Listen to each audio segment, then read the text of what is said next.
Thank you. And I'd like to present Oleg Wolf, the editor-in-chief of the Cardinal Points journal, literary journal, project,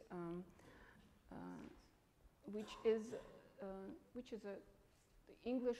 You see now. You see the Russian, both Russian and the English version of the online version of that journal. And I'd like to present Oleg Wolf, who is also a poet and a writer.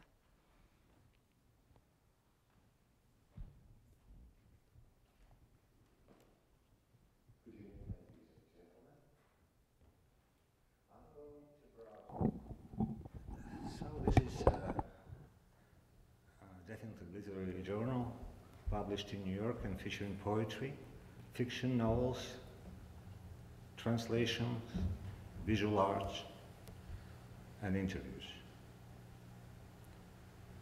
When in 2005 we started out our Russian language journal, Cardinal Points,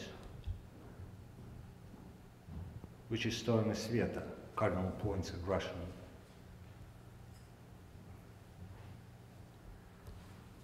We had no idea that it would come out in English too.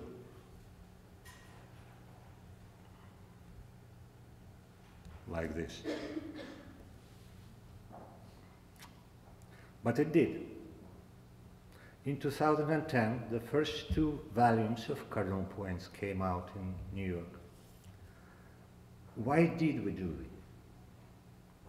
We started this project because we wanted to reach out to the vast base of our readers who do not speak Russian, yet have a strong interest in the Russian literature, particularly the 20th century works.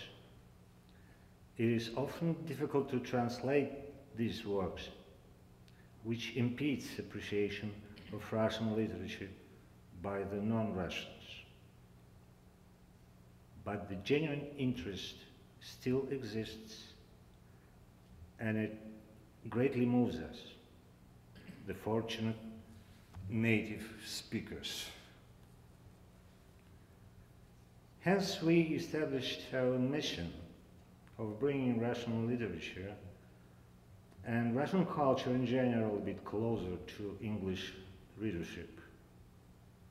We strive to turn it from a luminous, revered, but alas, a distant star into a pulsating life and a real entity that, despite linguistic limitations, can become a significant part of one's life. It is for this reason that we place such a strong emphasis on the art of translation section. So on the right, you see the art of translation. This online version comprises both volumes. So what you see here, you see the bullets of different slightly different colors. They color code the 2 volumes, and in fact, there are even the 3rd color, the green color, which is the forthcoming 3rd volume, which will come out in late spring. The art of translation, we don't want to go to cover too many themes. We try to make it tightly knit section and focus on several names. And certainly for us, they're very dear names and very important names, so that it's not a coincidence that our first volume started with Tsvetaeva's translation by a prominent British translator, Angela Livingston, who's probably greatest expert on Tsvetaeva's translation. Some of the Robert Chandler, also a wonderful British translator of Russian literature into English, and in fact, we strongly recommend, if you ever need to find a good translation of Platonov or Grossman. By the way, Pushkin's Egyptian Nights, Robert's translations are superb. Robert also happens to be a co-editor of the English version. Robert and myself co-edit the English version of Cardinal Points. You notice that we not only do we have the translations themselves, but we invite and we actually solicit work for the journal, but we invite all the translators to write reflection essays on their work. And those essays are very often moving pieces, very sometimes confessional, certainly very informal, on their relationship with the text and with the author they were translating. Stanley Mitchell is one of the best examples of the latter, because he actually had been translating Evgeny Onegin, or Eugene Onegin as we say it in English, for almost 20 years.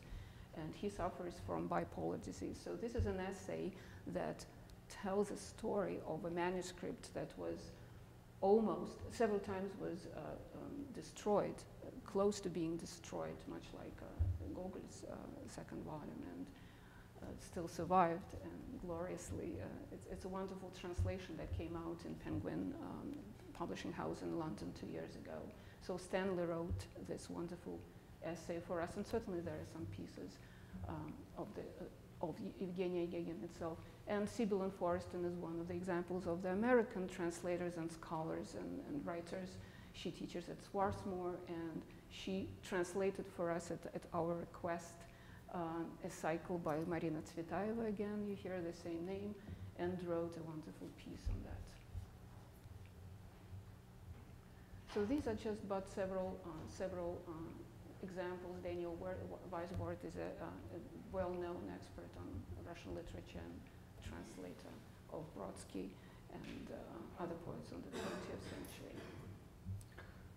This issue presents authors that are not only the great masters of the Russian literature, but who are also the martyrs of Soviet regime. The prose section. If you look at the upper left corner, you see Varlam Shalamov, who's sometimes underestimated, at least in the West, not as well known as Solzhenitsyn but it's an amazing writer.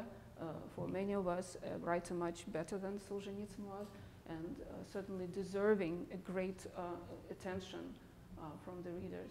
So this is a short story from his collection called Kolyma Tales. It's a collection of stories that he wrote while being a prisoner of Stalin's concentration camps. Andrei Platonov is another classic. Many of us, including myself and Oleg, deem him the best writer who wrote in Russian in the 20th century. Andrei Platonov, and also wonderful translations, including translation by Chandler and an essay by Robert Chandler about him. And Vasily Grossman, his book just came out in New York Review of Books Press in Robert's translation. Vasily Grossman was not a martyr on the regime, but certainly was a victim of the regime. Well, however, the journal is not entirely quote-unquote Russian. We believe that the choir of poets, translators, and writers with a non-Russian focus makes Cardinal Points even more alive, more real, and more appealing